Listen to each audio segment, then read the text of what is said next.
Welcome back to Marvelytics, where we talk all about the MCU. After more than a year of no new Marvel content, we finally entered Phase 4 of Marvel with a 2-episode premiere of the brand new Disney Plus series WandaVision. This is a breakdown of the first episode, pointing out all the Easter eggs and dropping some shocking fan theories. Stay tuned as we're going to talk about that final scene, which is a total game changer for where the story could be going in the remainder of the season. Let's get into it. The show picks up with us having very little idea over what exactly is going on and why the characters are in this strange 1950s sitcom setting similar to the classic Dick Van Dyke Show. In fact, Dick Van Dyke himself actually consulted on the slapstick humor that Wanda and Vision are showing. It's the mystery with the quirky humor that makes this series so exciting to watch. The intro shows that Wanda and Vision have gotten married, moved out of the big city, and are now trying to start a quiet life. Like that's gonna happen. Last we saw Wanda Maximoff as she was mourning the death of Vision after defeating Thanos, so we know that this happy world she's trying to exist within can't be here for long. Right away, Wanda and Vision joke with one another about their powers, calling out Wanda's ability to move things with her mind and Vision's indestructible skull. They also joke about how Vision doesn't eat.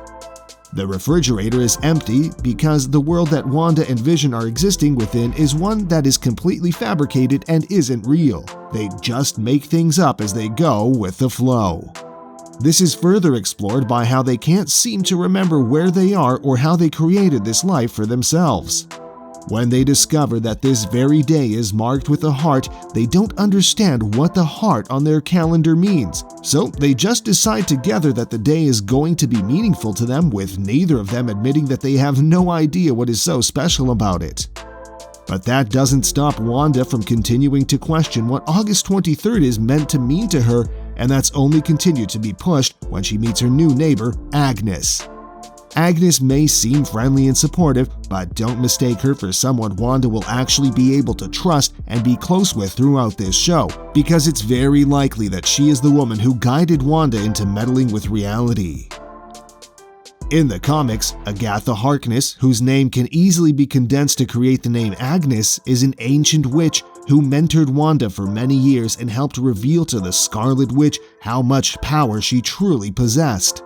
So it's possible that part of the reason Wanda was in the television world is because her depression after Endgame and her growing power from training with Agnes led her to build her own reality. In the show, it's quite obvious that most of Agnes's lines and gestures contain some hidden double meaning. At Vision's work, we get a variety of jokes that poke fun at Vision being a robot and about his lack of understanding of what the company he works for even does. It's just a senseless pencil-pushing job with calculations that Vision can finish in no time, stunning his colleagues by doing so. But all that gets forgotten when he keeps thinking back to his mysterious plans for the night. Everything becomes clear though when his boss, Mr. Hart, tells him that he is looking forward to coming over with his wife that night for a business dinner to see if he's ready for the big promotion. Mr. Hart has just fired Vision's colleague Jones, whose wife Dottie could not impress the boss. Apparently, she thought a 5-course dinner would be sufficient to satisfy Mr. Hart, so no pressure there, Vision. Meanwhile, Wanda believes they are celebrating a romantic anniversary. After making preparations for dinner, Wanda is getting further instructions on how to behave on an intimate date from Agnes, and it's here we more clearly see another connection Agnes has with her comic persona Agatha Harkness. Her brooch has a symbol that frequently appeared with the witch, supporting the idea that this woman might have a better grasp of what's happening compared to Wanda. After the dinner is planned, we are shown a full-blown commercial right in the middle of the episode for a new kitchen device created by Stark Industries, the company that was founded by Howard Stark, which would be passed on to his son Tony, aka Iron Man. The toaster is making the Iron Man repulsor warm-up sound effect and the lights turn red, giving us our first little splash of Technicolor on this series. Flash forward to the night after Vision is done with work, we see Mr. and Mrs. Hart all arrive at the Maximoff home where Wanda has set a romantic mood. She's trying to seduce her metal man, but accidentally she springs her womanly charms onto Mr. Hart, lucky guy. The couple explain away the awkward behavior by pushing it off as a wacky traditional Sokovian greeting of hospitality. Through further discussion in the kitchen, Wanda and Vision eventually get on the same page about the meaning of the day, much to the couple's dismay. They try to keep everything under control even though they continue to barely understand why they are even emotionally committed to everything they are doing. With some assistance from the perfect housewife Agnes to provide some food, Wanda and Vision feverishly attempt to create the stunning home-cooked meal with magic, while they also keep the Harts from seeing what they are up to. A lot of Agnes's advice doesn't land too well, and some of the cooking instructions result in some messed up food. But before the night is completely ruined, Wanda brings out a classic breakfast for dinner. But it's actually here that we get another Easter egg to the story that is likely a massive influence for WandaVision. The text on their bottle of wine translates loosely to House of Misery, which is referring to an event in the comics known as the House of M. That is the name of the comic series where Wanda suffered a mental breakdown and went on a tirade to alter the fabric of reality to recreate her and Vision's lost children, which seems very in line with the story where Wanda is in an idealistic TV reality after suffering the loss of her parents, her brother, and the love of her life. Once they sit down for dinner, though, that's when everything gets a lot more wild.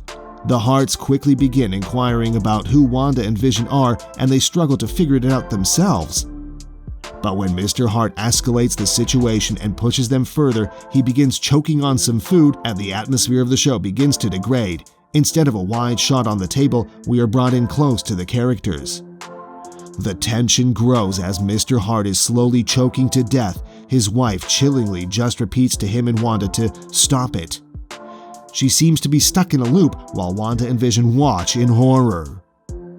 A clock begins to tick as we see the life leaving Mr. Hart, and all of a sudden Wanda astonishingly breaks away from her role as the perfect housewife and commands Vision to remove the food from his boss's throat with his density-shifting powers.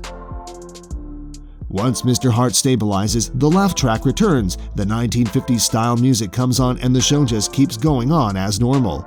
The Harts act as if nothing happened and go home quickly after the incident. If you watch the scene closely enough, though, you will see that Wanda actually made him choke to begin with. While they're pressuring her, Wanda looks at Mr. Hart, blinks, and then he starts choking. She subconsciously tried to kill him because she didn't like his questions as they were challenging her reality too much. There are clearly some dark undertones to this world, but those won't be fully shown just yet. Finally alone, Wanda and Vision reflect on their day. They begin to talk about how they don't remember any of the key moments that they believe happened in their relationship and in their lives. That's why they decide to have Wanda create rings for them, which completes the marriage aesthetic that they were striving to build. They have successfully established their happy home at the end of the episode, but it's not real. As soon as they kiss and the credits to their show start rolling, we are shown that their program is being watched in some kind of military base. The organization monitoring them is the government agency SWORD and is known to be Marvel's S.H.I.E.L.D. offshoot for extraterrestrial threats. On a nearby screen are two graphs, one red, one green, maybe corresponding to Wanda's and Vision's heart rates or their levels of consciousness.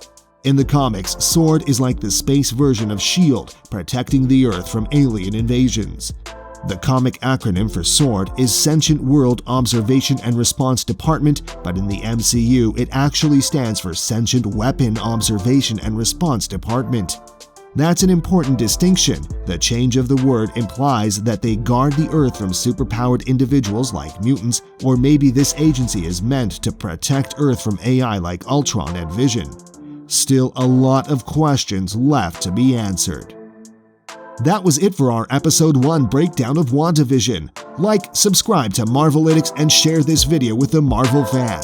Stay tuned for our breakdown of Episode 2.